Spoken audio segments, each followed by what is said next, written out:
It's not unusual in the life of a family law case that one party may need to request emergency orders to protect themselves, their property, or their children.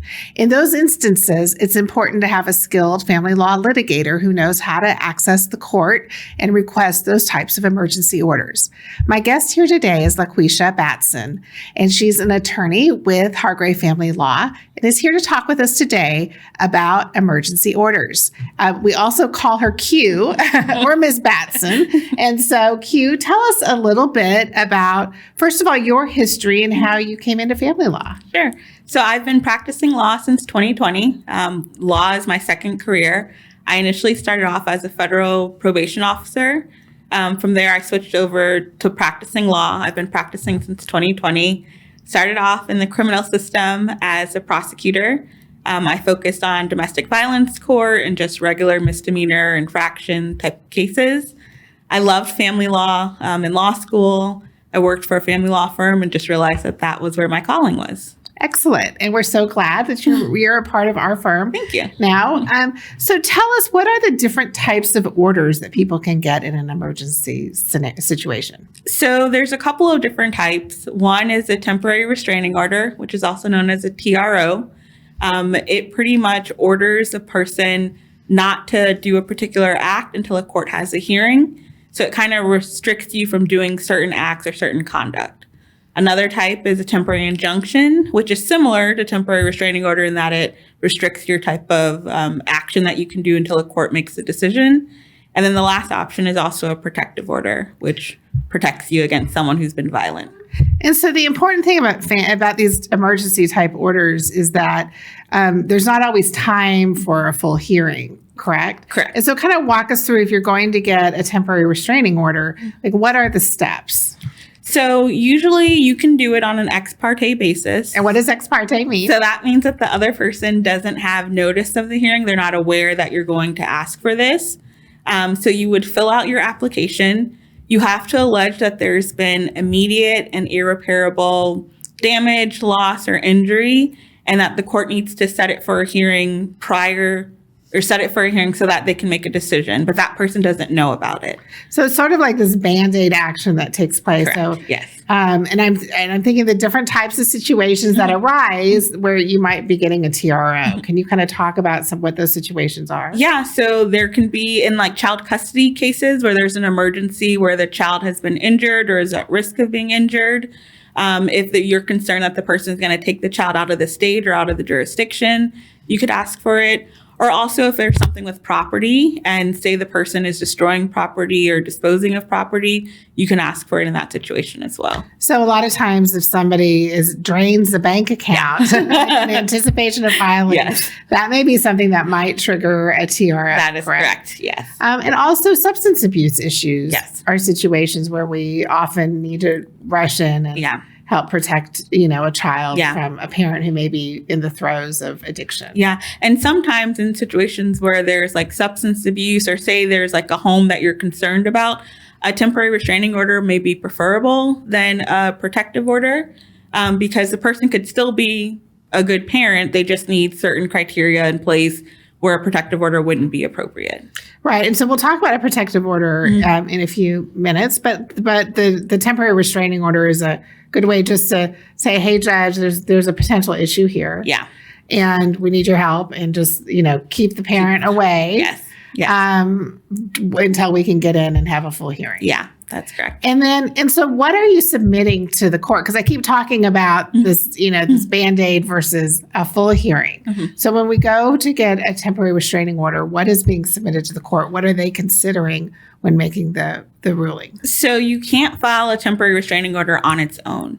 It has to be included with an original, either a petition for divorce, a suit affecting parent-child relationship. It can be for a modification or enforcement, or you can include it in an active case, but you can't just file it on its own. So that would be the first thing. And then you'd asking the court to put in injunctions in place to stop the person from doing certain whatever conduct that they're doing. Right. So maybe it's drinking while they have the children, or maybe not having the children at all. Correct. And so how is the information getting before the court? So you would file it in your petition, or you can file it as a separate motion. Normally, if it's Dallas County, we would walk it through. So what that means is you file an affidavit. So you have to either have an affidavit or a verified pleading, which alleges that there has been immediate irreparable loss, damage, or injury. We then walk it through for a judge to make a decision on an immediate emergency basis to enter a temporary restraining order. And so that affidavit is the really important piece that's going to be in front of the judge. Yeah. And what kind of information goes in an affidavit? So usually you have to swear that, you're over the age of 18. You put whatever relevant information that you want the judge to know that helps your argument. You're going to have to prove it at a hearing, but you want whatever competent evidence that you can provide that shows the court that there is a need for the judge to go ahead and put a restraining order in place before a hearing can be had. So if there were statements being made by the other party about how they were going to hurt themselves or hurt the child, those could be the sorts of statements that might go in the affidavit. Yeah. And the court, even if it's say it's hearsay or stuff like that, it doesn't matter. Whatever evidence you have, you put it all in your affidavit. Okay. And, but you have to understand that it will be challenged. Yes. And the court will give weight differently. And so when we have things that are just hearsay, then that may not be given the same weight as actually what was heard. And you don't want to misrepresent. Yes, that is very true. Because when you're in front of the court, that's one of the things they're going to use is that is a sworn statement from you. And that will go to your credibility if you were embellishing or making things up. Yeah. And more than likely, if that's the case, the court may not grant you that temporary restraining order to turn it into a temporary injunction if the court finds that your evidence isn't credible. Exactly. Now, what if you're on the receiving end? What happens if you've just been served with the temporary restraining order? You were planning to go pick up your kids, and now you've just gotten this TRO. So if you've been served with it, that means that you have notice of it. You have to comply with whatever the court order says. If you don't, then you can be looking at civil penalties like contempt of court. But it could also impact you in the long run, too, when you have your temporary order hearing if you haven't been complying with the court order. So the first step, if you've just received a TRO, is, I think, first of all, take a deep breath, right? Yes. There's the T stands for temporary. Temporary. This doesn't mean it's permanent, but that's a time when you really need to get legal advice. Yes. And it is possible to have a TRO set aside, right? It is. So you can petition the court to say, hey, I'm not the one with the drug problem. The other party is the one with the drug problem. Yeah. And so, and now what the judge may do is end up having the hearing earlier, right? Yeah, that's correct. Okay. So I think that's really helpful. Now we're going to switch gears a little bit and we're going to talk about a family violence protective order. Because there are different types of protective orders. Yeah. Sometimes when we're in a very friendly civil, dispute, we may get a protective order relating to discovery. That's a completely different kind of protective order. So when we're talking about protective orders, we're talking about family violence protective orders. Yeah. So what is a family violence protective order? So it's a court order that protects you against someone who's been violent or who has threatened to be violent against you. Family violence, the definition is kind of broad. So when people think of it, they think of domestic violence, but it also, besides the physical, like hitting or striking, it also includes threats, stalking, sexual abuse. It can include encouraging or allowing a minor to use illegal controlled substances, or even you yourself using a controlled substance that causes injury to a child. So it's pretty broad. Yeah.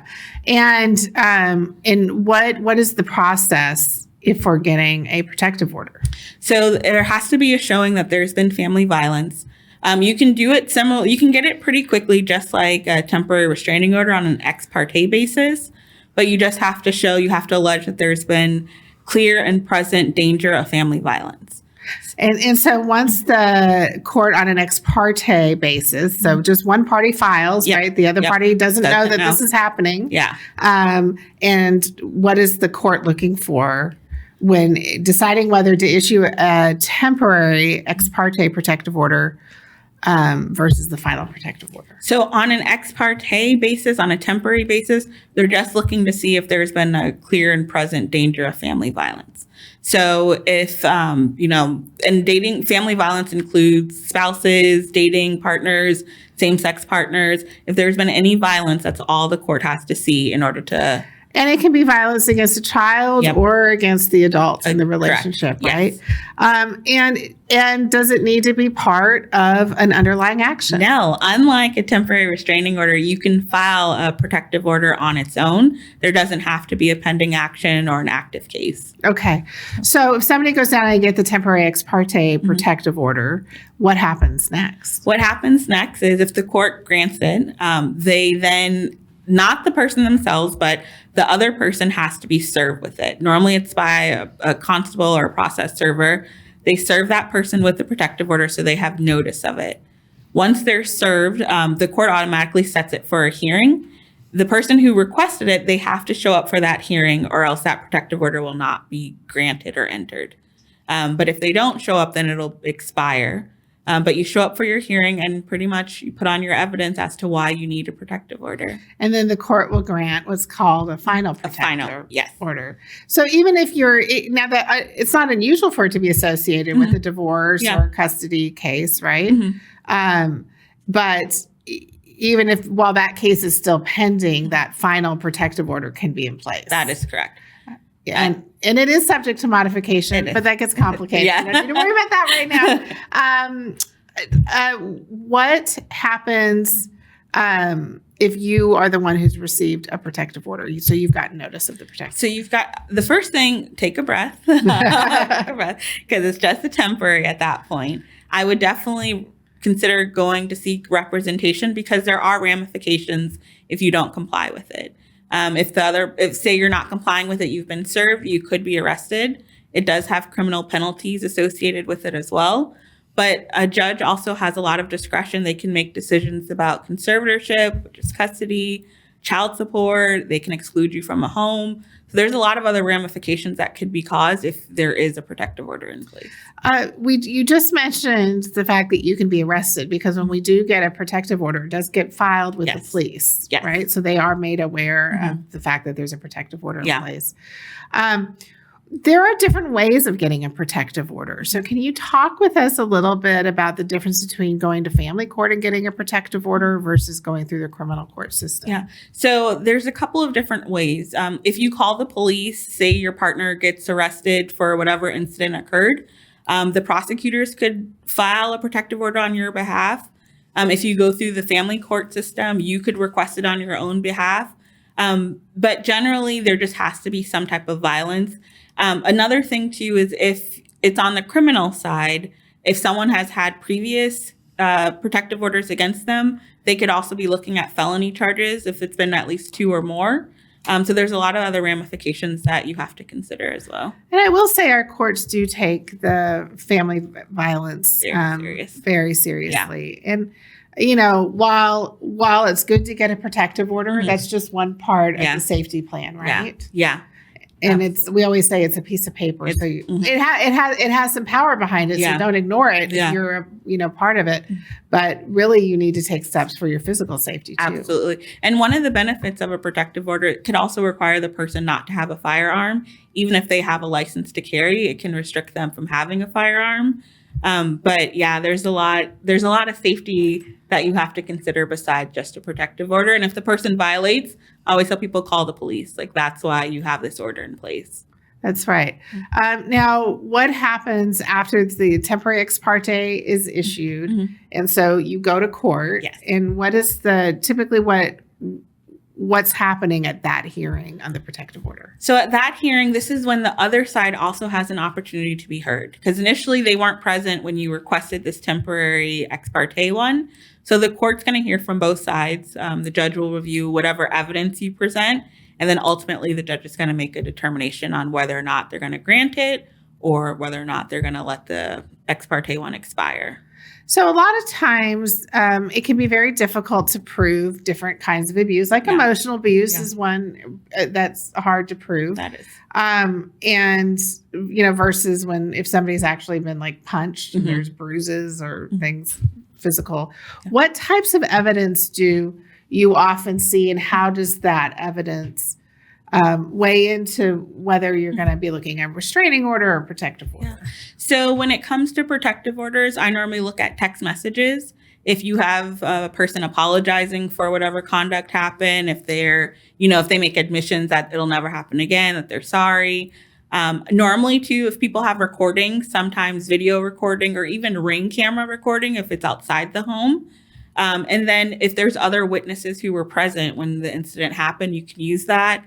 If the person called the police, you have the 911 dispatch call that you can use as well. So those are sort of things that I look for when we're trying to prove. When it comes to a temporary restraining order, also same thing. Text messages are a big one. People like to put things in writing, and just whatever admissions you can find and whatever evidence that you think would really be helpful. Exactly. And, sometimes people want to gather that evidence and they can accidentally step into some criminal behavior on their own. Yes. So, you do need to check with your lawyer before you start, gathering evidence, just to make sure that you're gathering legal evidence that can be used that won't then, invite criminal charges against you. Very true. But these types of orders can be very effective in family law cases. They definitely can. Yeah. So, and sometimes I think people are embarrassed or ashamed to share with their attorney the history of, abuse, the history of, the dynamics in the relationship. Yeah. And I think that's one of the things that you really have to be open about with your attorney. As an attorney too, I always ask about the relationship, what incidents have happened, have they ever felt afraid or threatened by their partner? Because it's important to know. And when things are tense, when people are divorcing, you're not always on your best behavior. And so when you think of the cycle of violence, it's normally the person's in the most danger when they're leaving. Yeah. And so those are things that, I like to think about when we're doing a child custody case or divorce, just to make sure that our client is okay. That they feel safe both physically and emotionally. Yeah. And, the unfortunate thing is we know that once there's sort of been a pattern of violence in the home, that doesn't usually remedy itself. It does not. No. So unfortunately, those things can get worse and worse. And I think one of the hardest things as a family lawyer is to see somebody who's in a violent relationship and they're too afraid to leave. Yeah.